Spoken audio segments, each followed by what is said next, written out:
Viewers, आप देख रहे हैं आमना मलिक कोचिंग सेंटर में हूँ आमना। क्लास आज हम लोग बेसिकली डिस्कस करने वाले हैं फ्रिक्शन का केस नंबर 5 और उसमें क्या कहते हैं, find the least force which will set into motion a particle on horizontal plane. Class इस बार में देखिए हमें एक बात बताई गई है, हॉरिजॉन्टल प्लेन। इससे पहले जितना भी हमने काम किया वो सारा का सारा अभी तक हमने इंक्लाइंड प्लेन से ही किया है। तो अब हमारे पास कौन सा प्लेन हो गया, हॉरिजॉन्टल प्लेन। हॉरिजॉन्टल प्लेन के ऊपर क्या है, हमारे पास पार्टिकल्स है। तो यहाँ पर एक हम पार्टिकल को जो है वो बना लेते हैं। अब उस पार्टिकल को मैंने मोशन में लेकर आना है, तो ऑब्वियसली इसके ऊपर कोई ना कोई फोर्स लगाऊंगी विच इज़ P, और उसका एंगल कोई ना कोई होगा विच इज़ थीटा। इस प्लेन को मैं A और B का नाम दे देती हूँ। उसके बाद क्योंकि ये पार्टिकल है तो इसका कोई ना कोई वेट W डाउनवर्ड एक्ट करेगा। उसके बाद अब देखिए मैं P इस तरफ लगा रही हूँ, अगर वो बक्स जो है वो इस तरफ मूव करेगा तो फ्रिक्शन इस तरफ होगा, क्योंकि फ्रिक्शन हमेशा ऑपोजिट डायरेक्शन में होती है। तो यहाँ पर म्यू आर इस डायरेक्शन में और फिर R अलोंग 90 डिग्रीज। यहाँ तक कोई डाउट हो तो आप मुझसे कमेंट सेक्शन में पूछ सकते हैं। तो चलें अब हम लोग इनके एंगल लिखते हैं जो ये ए बी के साथ बना रहे हैं। जो P है वो एंगल बना रहा है थीटा, R का एंगल है 90 डिग्रीज, म्यू आर का एंगल है 180 और W का एंगल है 270। पीछे जितने भी हमने सवाल किए उसमें 270 माइनस अल्फा था, बिकॉज वो इंक्लाइंड प्लेन होता था और उस इंक्लाइंड प्लेन का खुद का भी कोई ना कोई एंगल होता था। तो चलें जी, अब हम लोग इनको जो है वो अलोंग और परपेंडिकुलरली फोर्सेस में अप्लाई कर देते हैं। सबसे पहले P के साथ आएगा पहले cos theta plus R cos 90 plus mu R cos 180 plus W cos 270 equal to 0।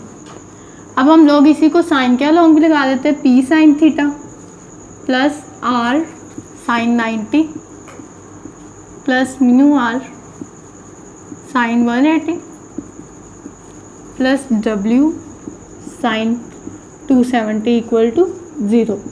अब हम लोगों ने इसको सिर्फ और सिर्फ सॉल्व करना है साइमल्टेनियसली। तो सबसे पहले P cos theta plus cos 90 0, cos 180 -1, तो यहाँ पर माइनस म्यू R cos 270 0, तो ये ख़त्म हो गई, इज इक्वल्स टू 0 रह गया। अब इसको हम सॉल्व कर लेते हैं। P sine theta sine 91 plus R sine 180 0, sine 270 -1, तो माइनस W इक्वल टू 0। अब क्या करते हैं, यहाँ से R की वैल्यू निकाल कर यहाँ पर सब्सटीट्यूट कर देते हैं। तो P sine theta R is equals to W minus P sine theta. इसको 1 का नाम दे देते हैं और इसको 2 का नाम दे देते हैं। Put equation 2 in 1 we have, इसको यहाँ सब्सटीट्यूट किया तो P cos theta minus mu R की जगह पे W minus P sine theta equal to 0। Simplify करते हैं, P cos theta minus mu into W minus minus plus P sine theta equal to 0। ये अब फैक्टर इधर माइनस इधर आके प्लस, तो P cos theta plus P sine theta equal to mu into W। अब यहाँ पर P कॉमन अंदर आ गया, cos theta plus sine theta is equals to mu की जगह पे टेंजेंट लैम्डा और साथ में W की जगह पे हम mg भी पुट कर सकते हैं। तो P cos theta plus sine theta equal to sine lambda over cos lambda साथ में mg। अब ये फैक्टर इधर आके डिवाइड हो जाएगा, P is equals to sine lambda over cos lambda mg cross 1 over cos theta plus sine theta. अब ये इनके साथ मल्टीप्लाई हो जाएगा, P is equals to mg sine lambda over cos lambda cos theta plus sine lambda sine theta. तो ये हमारे पास अल्फ़ा प्लस बीटा का फॉर्मूला कंप्लीट हो गया। तो P is equals to M G sine lambda over sine cos theta minus lambda. अब P हमने लीस्ट फोर्स फाइंड करनी है, तो फोर्स उसी वक्त लीस्ट होगी जब डिनोमिनेटर इक्वल्स टू 1 होगा।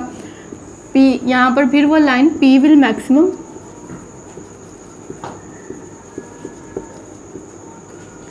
if cos theta minus lambda is P will minimum if this is maximum। so cos की मैक्सिमम वैल्यू, cos की रेंज 1 से -1 से 1 तक, तो maximum value 1, theta minus lambda is equals to 1, उधर कोज इनवर्स हो जाएगा, theta minus lambda is equals to cos inverse of 1, cos inverse of 1 0, तो theta minus lambda is equals to 0, theta is equals to lambda. एक तो ये condition hold करनी चाहिए, उसी वक्त P मिनिमम होगा, और वो मिनिमम क्या होगा, P is equals to M G sine lambda. I hope आपको ये केस भी अच्छे से समझ आया होगा। अगर कोई भी मसला तो आप मुझसे कमेंट सेक्शन में पूछ सकते हैं। Like share and subscribe.